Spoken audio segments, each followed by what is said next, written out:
Chief Justice, may it please the court. I'm Amy Swearer. And I'm GianCarlo Canaparo. And welcome to SCOTUS 101, where we break down what's happening at the Supreme Court, what the justices are up to, and other things related to our favorite branch of government. Welcome to another episode of SCOTUS 101.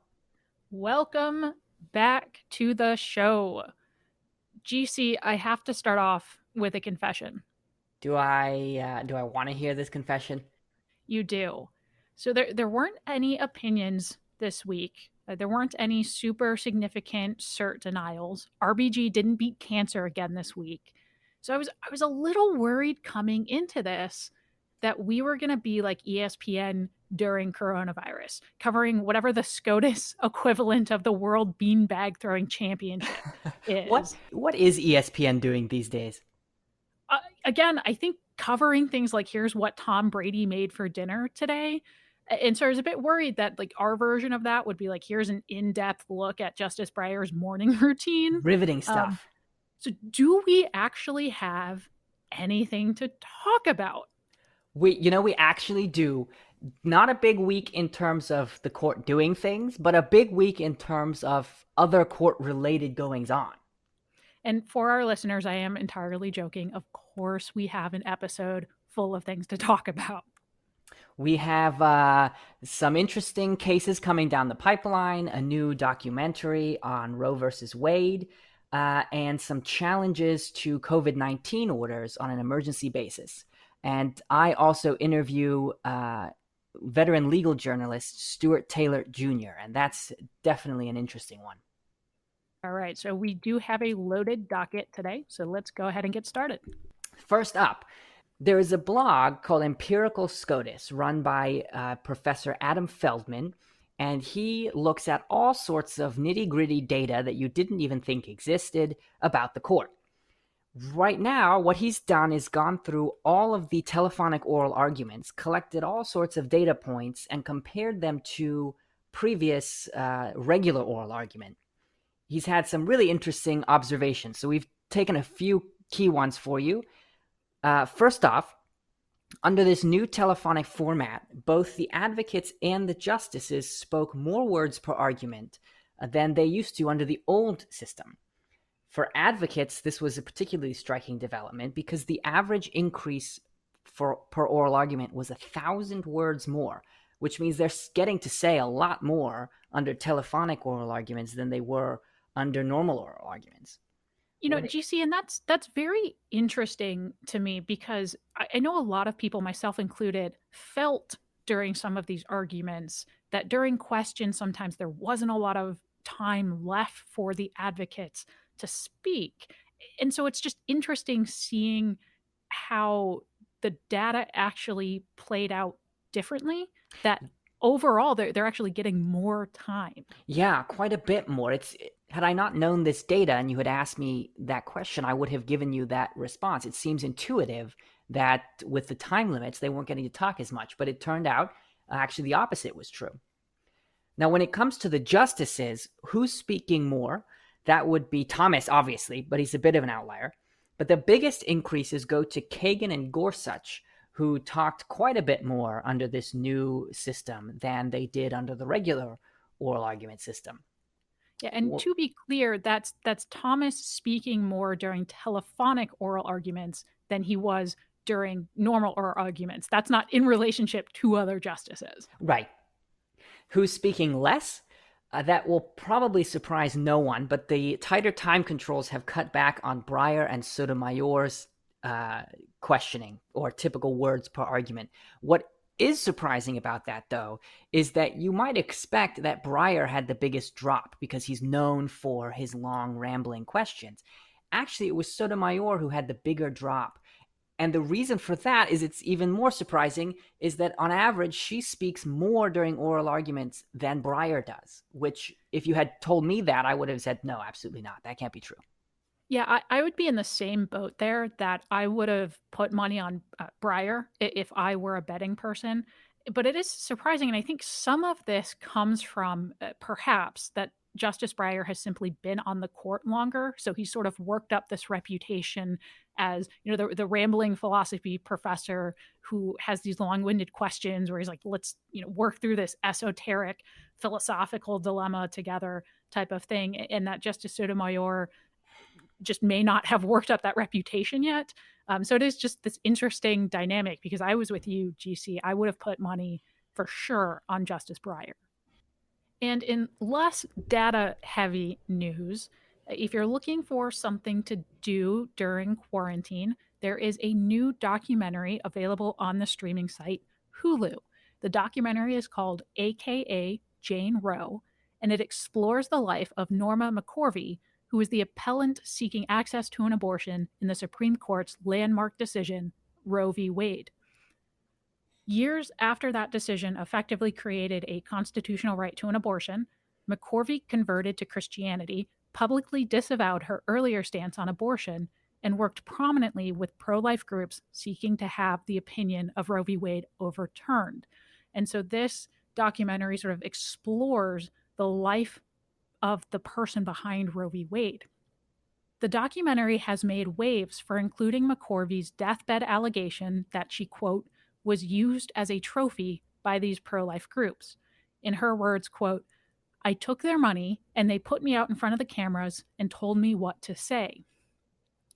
Now, others who have known McCorvey, who passed away in 2017, have since come out and alleged that it was the producers of the documentary, not the pro-life groups, who took advantage of McCorvey. Amy, Now, let me ask you a question about this. Let's say that that it's true that McCorvey was not sincere in her recanting of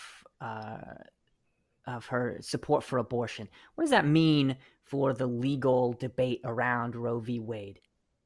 and this is what's very interesting here, GC, is that you're seeing a lot of sort of more societal arguments about how this undermines the pro-life position, or lends more credence to the pro-abortion position. But I think what's important here is that from a legal standpoint, neither the pro-abortion nor the pro-life arguments have ever really hinged on Norma McCorvey's personal thoughts about the morality or legality or constitutionality of abortion.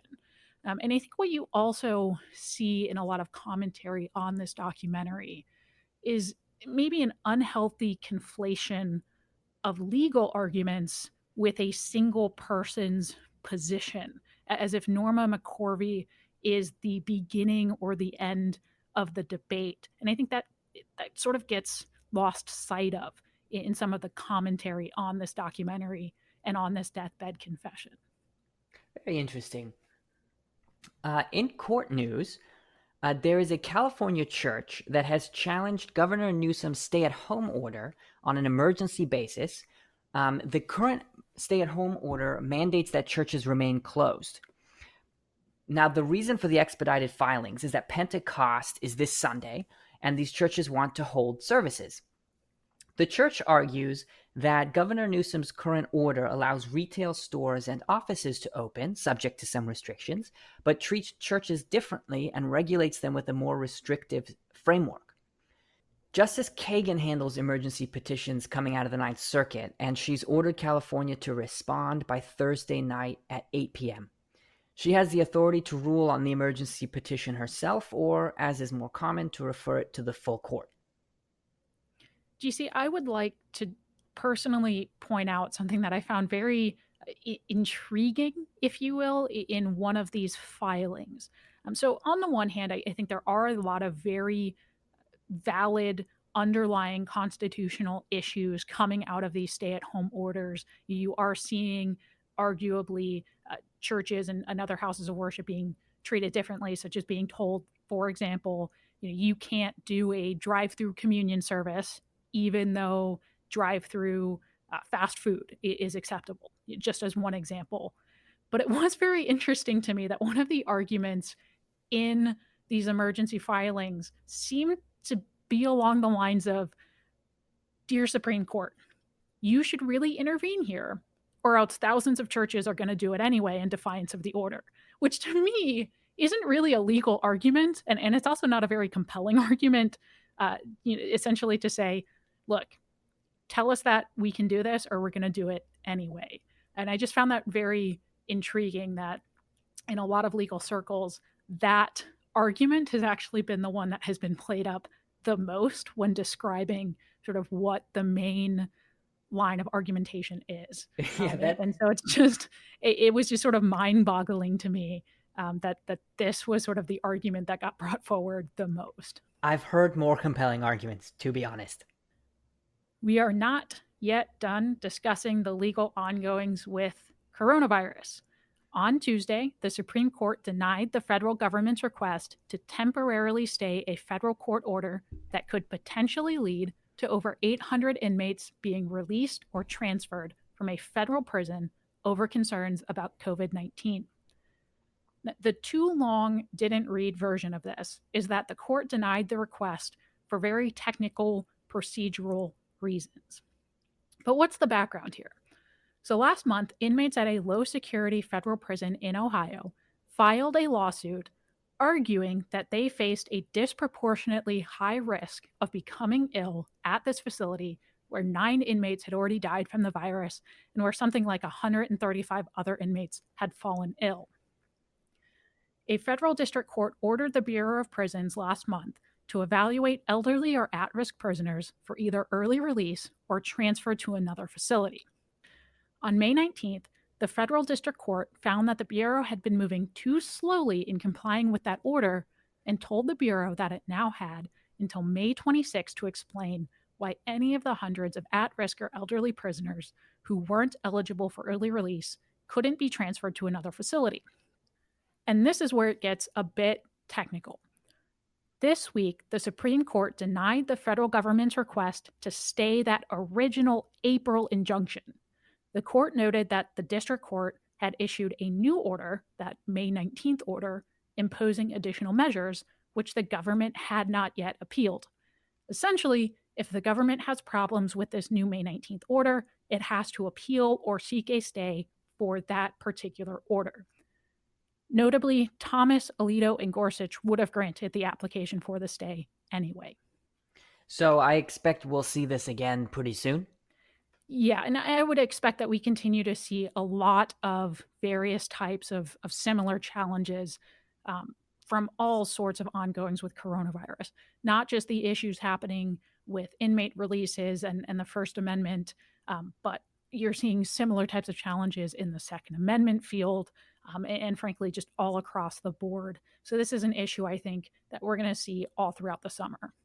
You know, it just occurs to me, and a question that I'd love to answer is, since coronavirus has been a thing, has the Supreme Court seen an uptick in the usual amount of emergency petitions?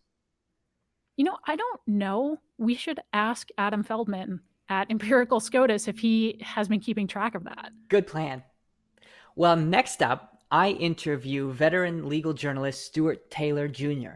Stuart is, as Justice Scalia would have said, burdened with a law degree, and so has reported on legal developments for nearly 50 years. He started his career at the Baltimore Sun and worked at the New York Times and other publications. He's published 3 books, 2 involving due process concerns at universities, and 1, a data-driven look at how affirmative action negatively affects the people it is supposed to help.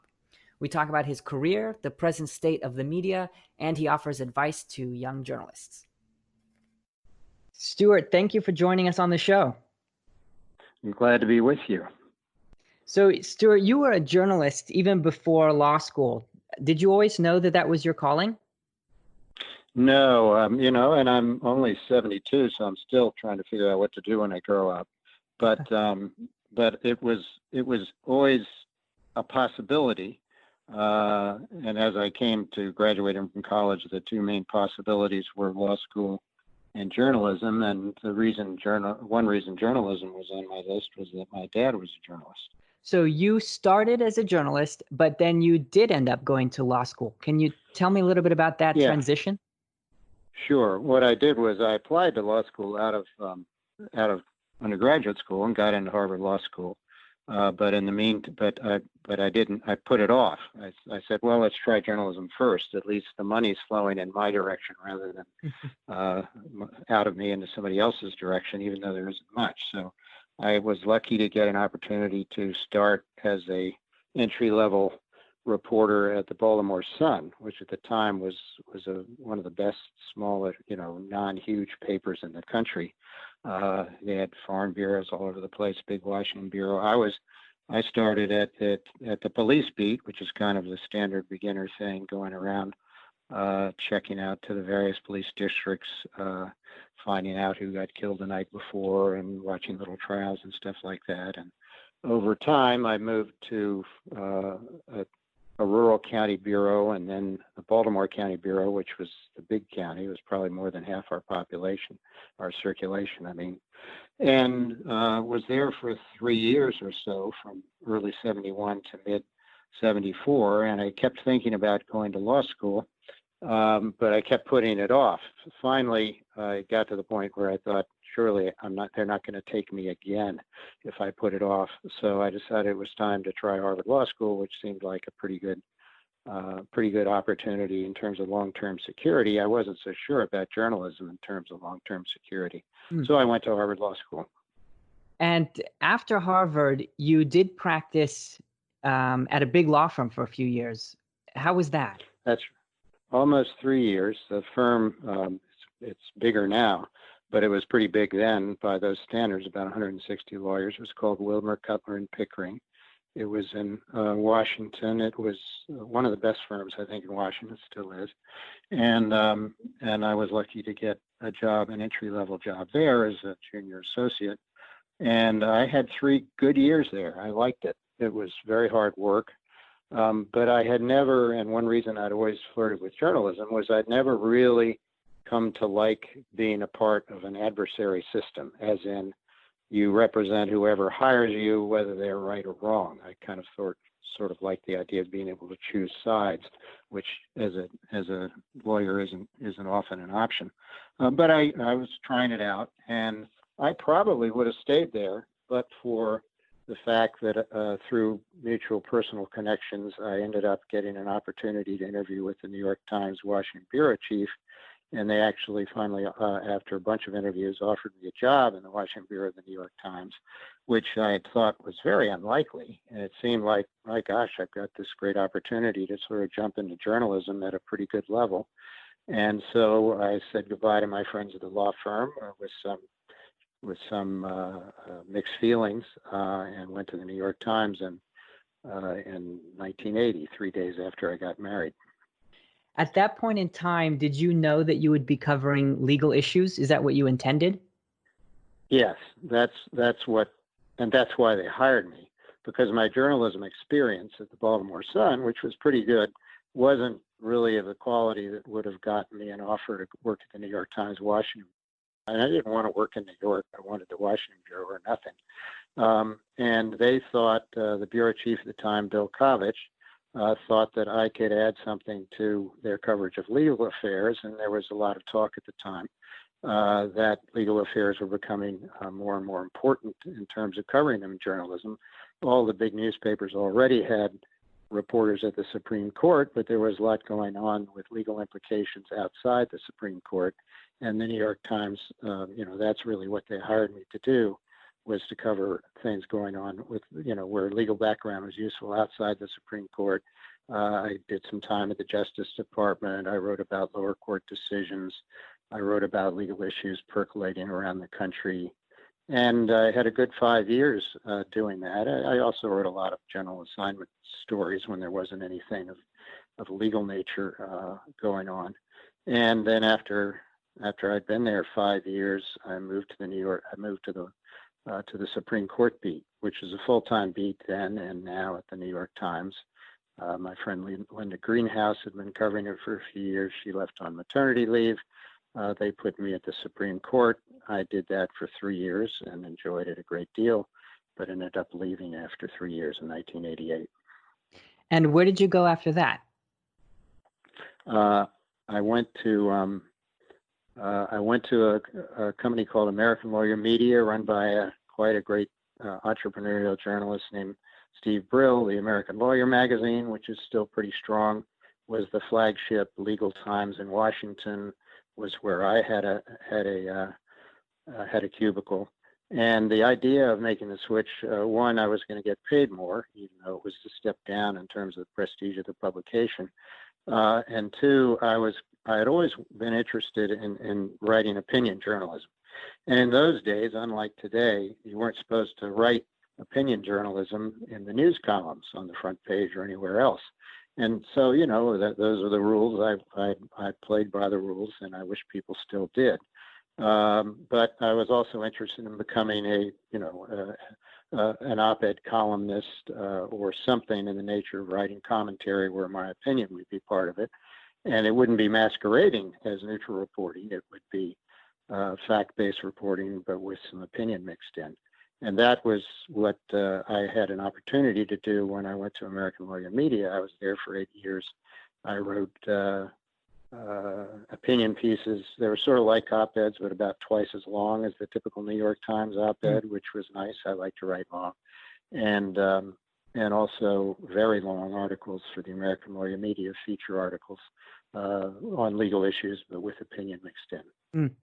Now, on the subject of opinion in journalism, I don't know if you saw this, but yesterday, the Wall Street Journal ran an op-ed by Van Gordon Sauter. He's the former president of CBS News, and he says in his piece that a return to balance in what is ostensibly supposed to be objective coverage is unviable. And so the best solution would be for the media to sort of embrace its bias and to be open and honest about that. I don't know if you read that piece or if you have thoughts about that. I haven't read that particular piece yet. I will read it, but I have thoughts on the subject. I can see why he says that, because I don't think there's really an unbiased news organization in the country. Certainly not the New York Times, which I thought was relatively balanced when I was there in the 80s, which I think has become a very politically correct left-leaning place where opinion is all over the front page and the opinions are uniformly left-leaning. I think I've written a lot of very critical coverage in the New York Times since then. I think the same is true to some extent of the Washington Post, CNN, MSNBC, the Wall Street Journal. Of course, their editorial page leans hard to the right, and I don't think any of that is going to change. And so maybe Van Gordon Sauter's idea is the way it has to end. I think it'd be an unhappy ending, because if everybody's reading or watching news coverage that just tells them what they want to hear, reinforces their own opinions, which is what's happening now, you're not going to have much independent thinking going on in this country. It's not a whole lot. The value of a free press and free speech is people get exposed to a diversity of opinions. Supposedly that was part of the value of the college education too, but that's not happening. Very few people are reading or watching a diversity of opinions. It's much easier and more comfortable and understandable to follow the publications that are telling you what you want to hear and making you feel good about your own opinions. I think that's very unhealthy for the country. It's fairly common throughout history and throughout the world. What I'd really like to see is the right billionaire starting up a publication that tries to be what the New York Times was 30, 40, 50 years ago, which is down the middle, which is separating the fact from the opinion. And, balance, there's always a little opinion that goes into what you decide makes a story important. But the difference between the kind of thing you see on the front pages these days and what I'd like to see is a careful, balanced piece of journalism about, let's say it's about President Trump's refusal to put his, to give over his tax returns, just pick one at random, which is now before the Supreme Court. Everything you would want to know if you were making an argument either for or against Trump on that would be somewhere in a good article on that subject. That's not true now. There's a lot of selective omission by the big newspapers and the big broadcasting networks. What let's say if they're on Trump's side, you're not going to get a whole lot out of the article on say the Washington Times or Fox News. You're not going to get much that would give you an impression as why somebody else might not be on Trump's side, and vice versa. If you're reading the New York Times, on an issue about, important to Trump, you're probably not going to get exposed to what a pro-Trump point of view would be. You should be exposed both ways. So I think it's very unfortunate to surrender to the idea that we shouldn't expect our news media to tell us what's going on in a balanced way. So if you were out looking for a really balanced perspective, where do you go? I found where I have to go is I don't really find it. And the Wall Street Journal may be a little more balanced in its news columns, as distinguished from its very conservative editorial page, than the other big newspapers. But I don't think any newspaper or news network is very balanced. And so I think where you have to do is you need to read different or to watch different news outlets and that carry both points of view. So, for example, I write a lot for Real Clear Politics, which is a website journalist, and it's mostly aggregating articles published elsewhere. And every day, if you look at the front page on the internet of Real Clear Politics, you will see right-leaning articles and left-leaning articles on every subject. You will see Paul Krugman at the New York Times writing a left-leaning article on whatever the latest big economic issue is. And then right underneath it, you'd see somebody else writing a right-leaning article for, let's say, the Wall Street Journal editorial page. That way, I think the best thing you can do these days to get a balanced perspective is to read opinion pieces coming from both sides. The problem with it is it takes a long time to read all that stuff. And, it takes twice as long if you have to read 2 articles on every subject than if you can sort of trust the one article you like to read.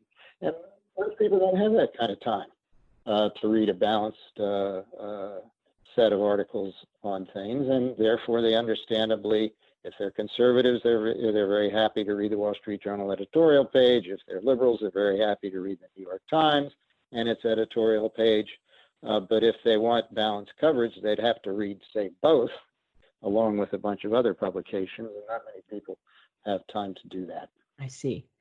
Now, Stuart, over the course of your career, you have at times earned both the praise and ire of people on both sides of the political aisle, which is probably the mark of a good journalist. Can you tell me a little bit about that? I like the idea that it's the mark of a good journalist. I'm not sure everybody would say it. But I am a moderate centrist in my politics. I have been most of the time. I've probably drifted a little bit more from a little right of center to left of center to a little right of center, but I don't think that's because I've changed my opinions. I think that's because the whole spectrum of journalism has moved to the left of center, and I'm still kind of where I started. So, for example, all my life, I've thought free speech is very important, civil liberties are very important, and due process is very important. Those used to be values that were championed mainly by liberals. Now they've, to a large extent, in certain contexts, been abandoned by liberals. And the New York Times really doesn't stand up for free speech across the board anymore. It stands up for free speech for the New York Times and others like the New York Times. And the same is true of elsewhere. So I think my first long opinion piece, when I moved to opinion pieces for the American Lawyer in 1989, was a critique of the Wall Street Journal editorial page's coverage and reporting and opinion on legal issues. And my complaint, it was an editorial page, so I wasn't complaining that they had opinion. My complaint was that I didn't think they were being very straightforward about the facts. I thought they were distorting facts in order to make their opinions seem easier and obviously. And I think it was right then. They didn't like it, obviously. A lot of other conservatives didn't like it. But in recent years, I've become much more critical of the New York Times and their editorials, because I think they're coming from way left of center, whereas the Wall Street Journal editorial page is still coming from way right of center. So when I become more critical of the New York Times, for example, that gets a whole different group of people mad at me. I have found over time, since most of my career the media have been, to a large extent, dominated by people leaning left. Not a bad thing. It's just a fact. I found over time that conservatives are a little more forgiving if once in a while I write something criticizing their side, because they know that sometimes I write things that take their side, and they find that's not true of a whole lot of other people. Do you think it's possible for a journalist who is personally not moderate but hews strongly right or left to maintain impartiality in their work? I think it is, sure, but I don't think it's encouraged these days by the editors. I think the editors at the major newspapers encourage people to take the ideological line that the newspaper's chosen to follow, and therefore, I think it'd be very hard to do now because you're in an atmosphere where you don't get rewarded for being balanced and for being straightforward and for avoiding, for disclosing everything that anybody would want to know. But I think it's certainly possible. When I was at the New York Times writing straight news, my views were probably left of center, not far left of center, but near left of center. And, I knew how to write an article that didn't just appeal to people who had my mildly left of center views. So do you think, say some billionaire comes along and he's committed to creating a newspaper, like you said, that's really devoted to being fair and balanced. Do you think that there is actually a market for that newspaper? Very good question. I hope that a market would develop. I don't think there's a market for it right away, but I think, people would come to particularly people who don't want to have to read 2 articles in different publications on every issue.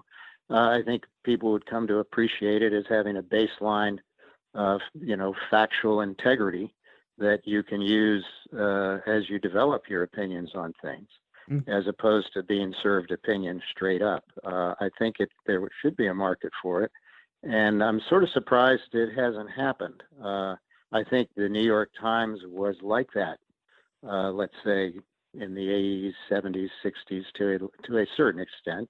It was leaning left of center. Just about all the reporters who were either Democrats or at least none of them were Republicans even back then.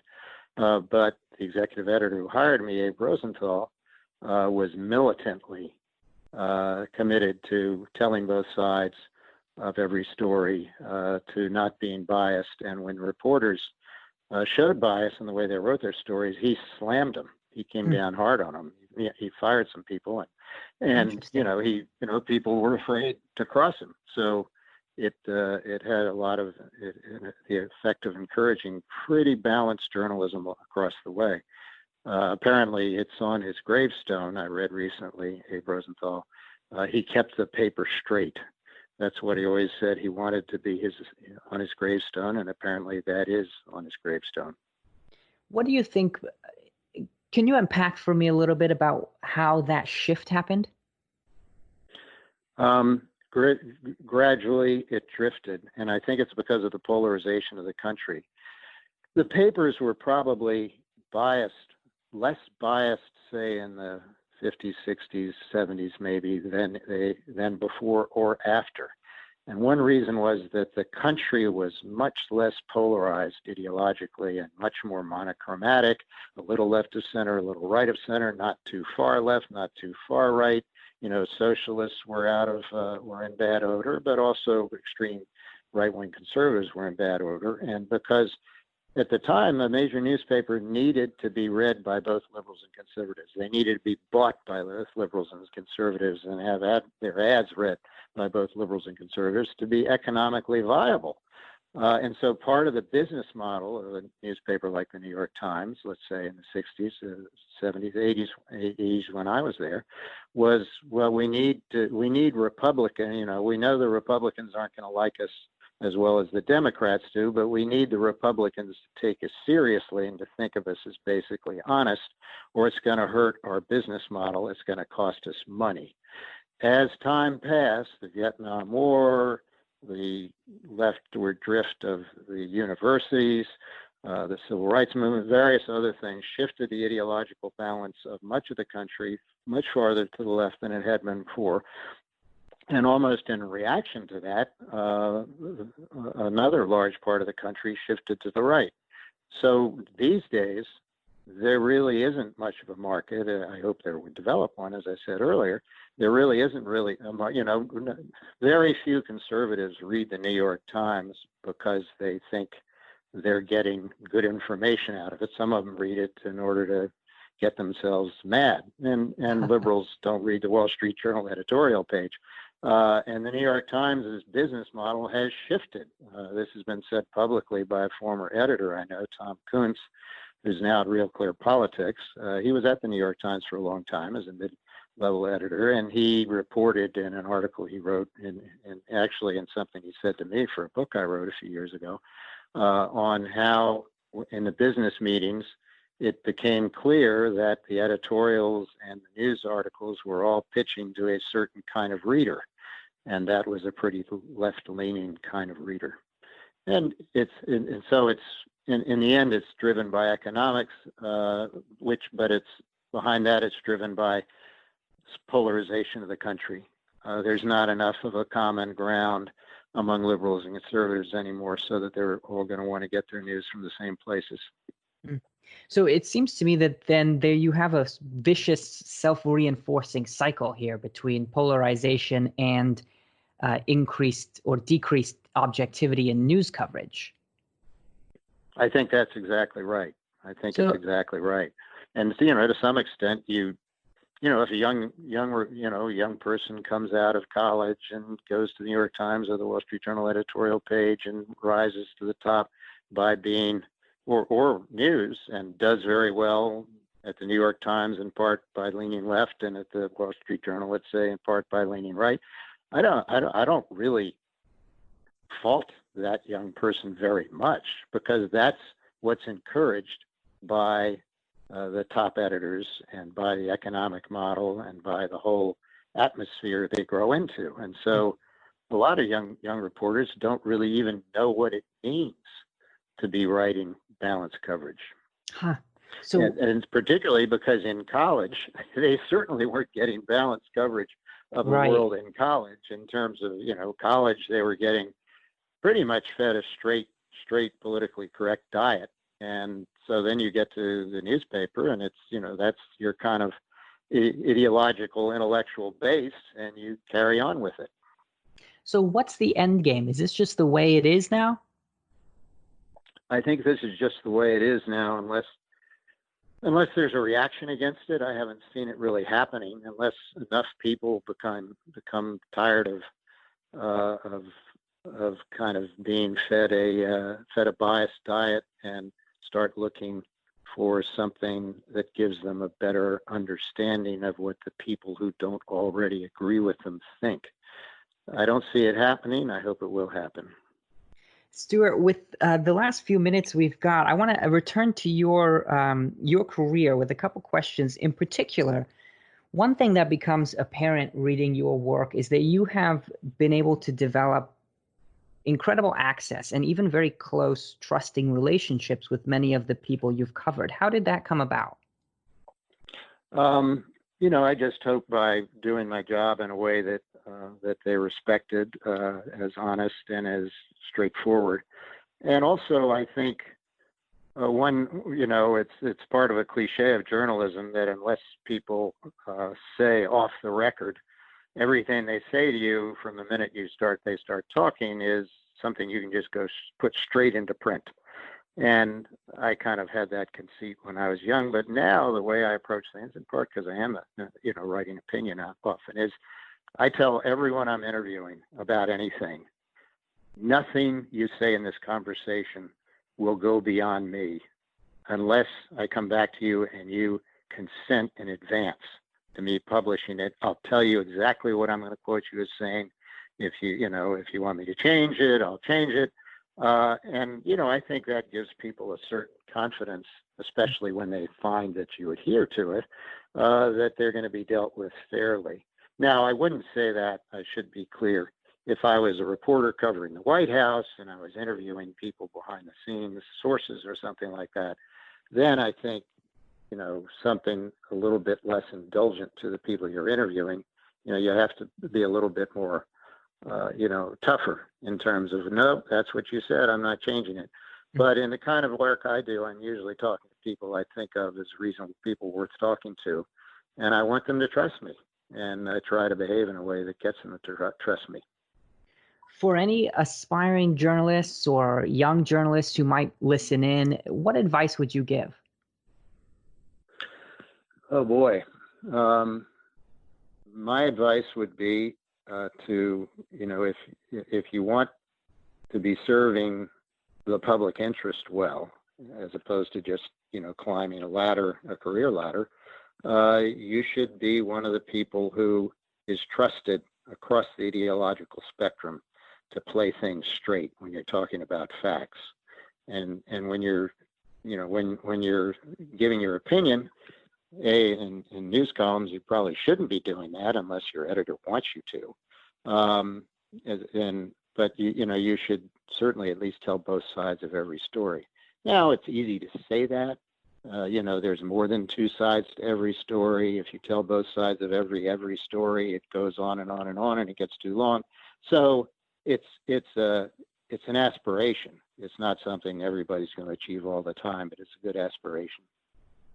And Stuart, we have one final question for you. We asked of all our guests who come on the show, if you could have a conversation with any Supreme Court justice, living or dead, who would it be and what would you talk about?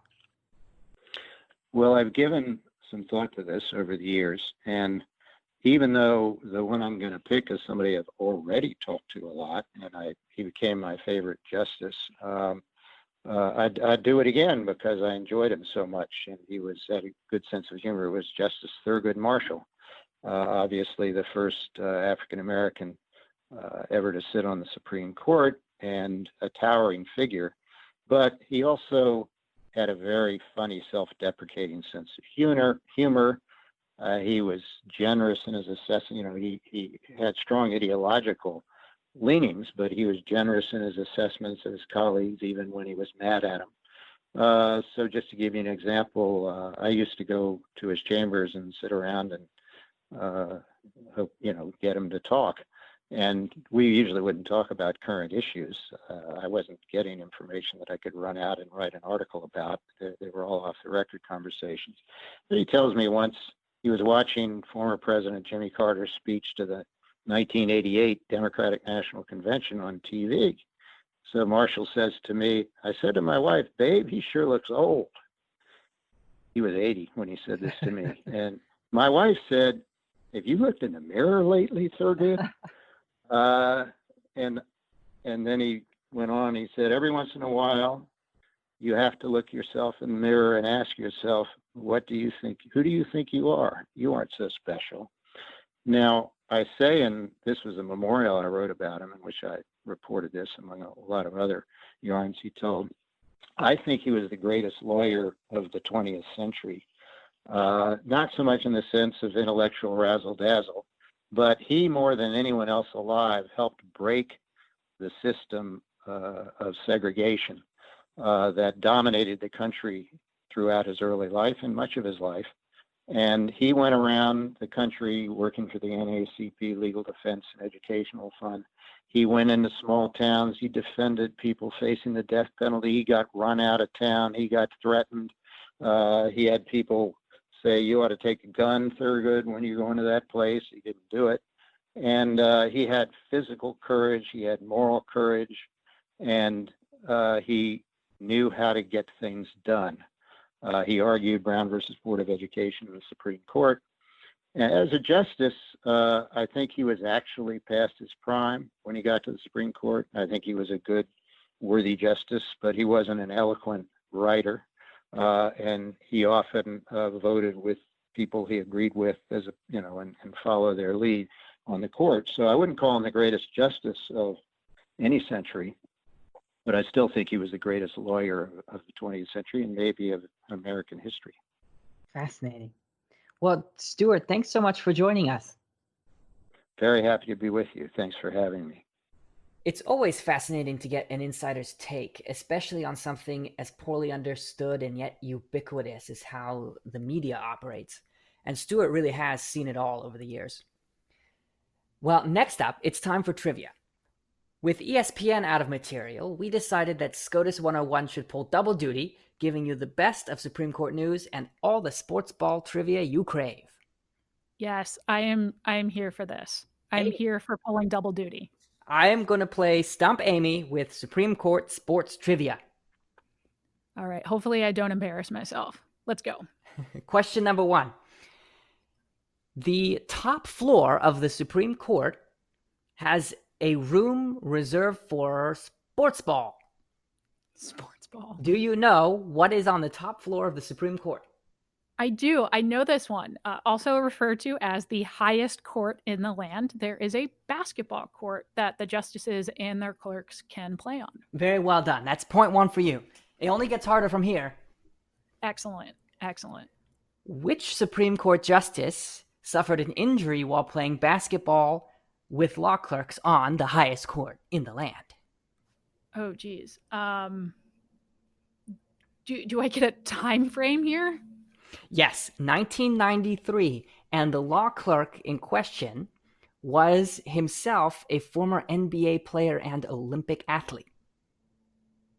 Oh, man. 1993. Was it Scalia? I want to say Scalia was on the court by then, but that's going to be embarrassing if he wasn't. We're going to go with Scalia. Sadly, no. It was Clarence Thomas. Clarence Thomas tore his Achilles tendon while attempting a jump shot while playing with his clerks in 1993. One of the clerks with whom he was playing was Carl Tilleman, who is an NBA player and former Olympic athlete. That is a brutal injury. I've not torn my Achilles, but I have known a number of people who have, and that is, whew. Could you imagine how Tilleman was feeling at the moment? I injured Clarence Thomas. So supposedly Clarence Thomas turned to Carl after he suffered his injury, and he said, "Carl, I want you to remember this for the rest of your life, what you did to me." And I bet he does remember that the rest of his life. Supposedly he was joking. He said it with a laugh, according to Carl. Next question.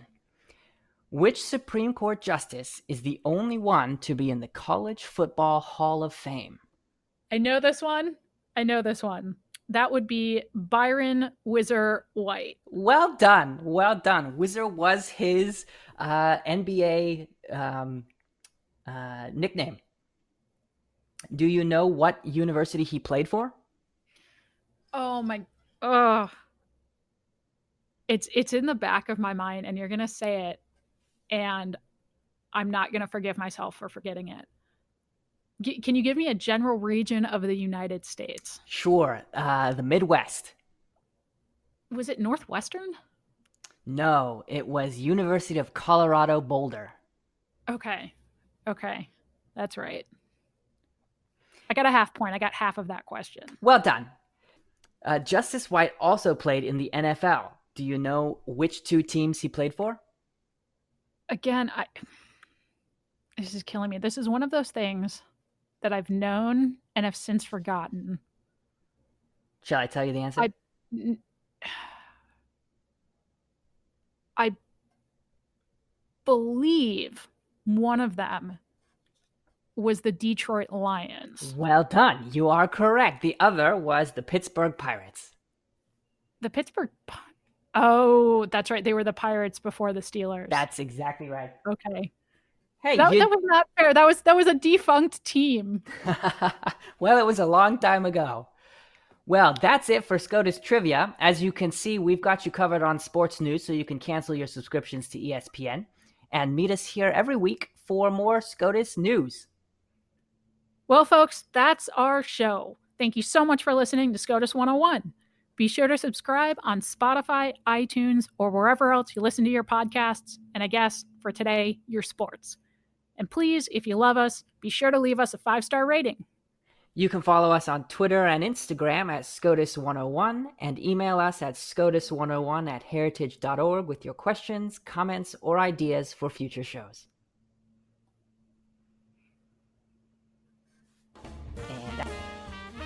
You've been listening to SCOTUS 101, brought to you by more than 500,000 members of the Heritage Foundation. Executive produced by Amy Swear and GianCarlo Canaparo.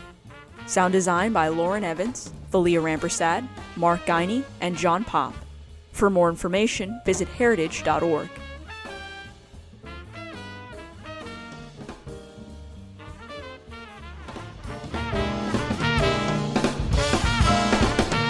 Case is submitted.